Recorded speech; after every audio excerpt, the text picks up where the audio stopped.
Hello everyone, my topic for today is all about ED or intellectual disability, once called mental retardation.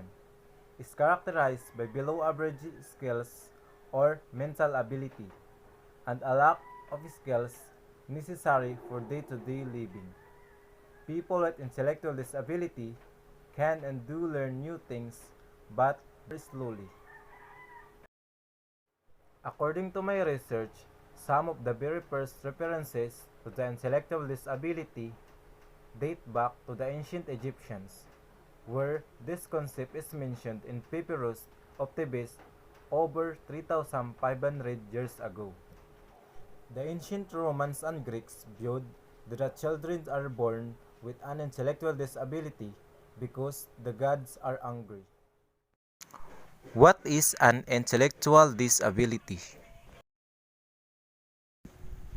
Definitions of intellectual disability: significantly sub-average general intellectual functioning, existing concurrently with deficits in adaptive behavior and manifested during the developmental period that adversely affects a child's educational performance.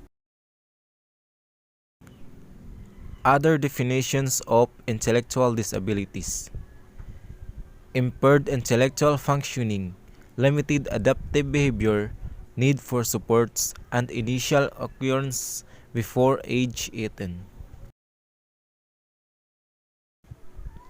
The nature of intellectual disability.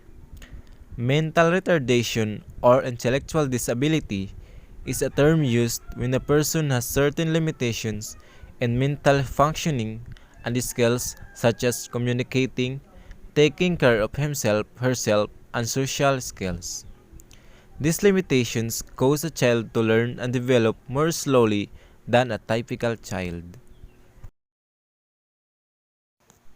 Myths and facts of intellectual disability.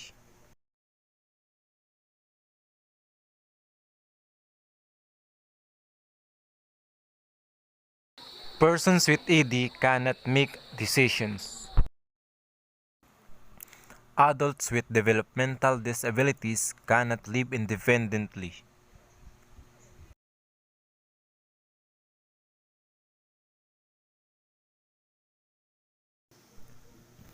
Every person can make decisions according to his or her level of intellectual functioning.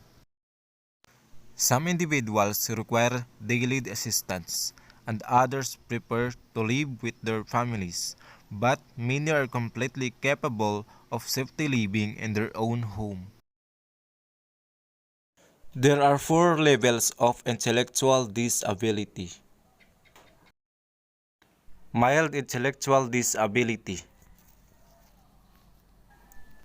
Some symptoms of mild ED include taking longer to learn to talk, but communicating well than they know how. Being full independent in self-care when they older. Having problems with reading and writing and social immaturity. Moderate intellectual disability.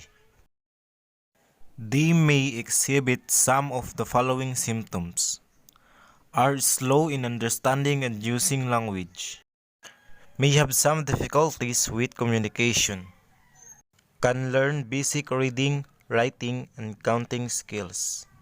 Severe intellectual disability. Symptoms of severe ED include noticeable motor impairment, abnormal damage to their nervous system, generally having an IQ range of 20-34. Profound intellectual disability. These individuals cannot live independently, and they require close supervision and help with self-care activities.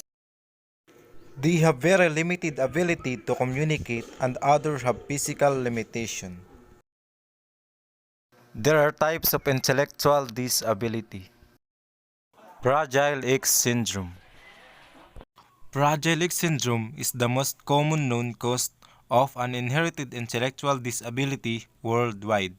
It is a genetic condition caused by a mutation in the X chromosomes. People born with Fragile X syndrome may experience a wide range of physical, developmental, behavioral, and emotional difficulties. Fetal Alcohol Spectrum Disorder o FESD. FESD refers to a number of conditions that are caused when an unborn fetus is exposed to alcohol. When a mother is pregnant, alcohol crosses the placenta from the babies, exposing the baby to similar concentrations as the mother. Developmental delay.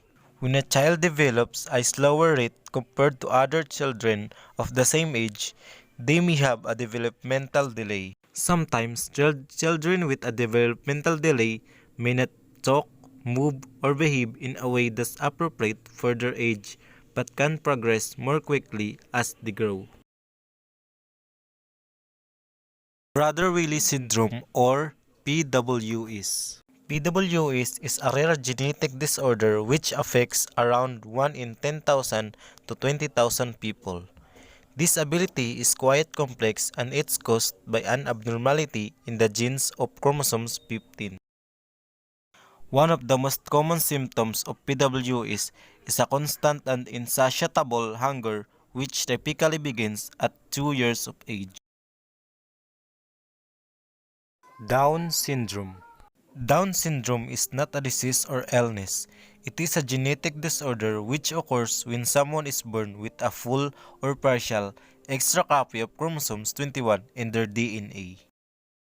Down syndrome is the most common genetic chromosomal disorder and cause of learning disabilities in children.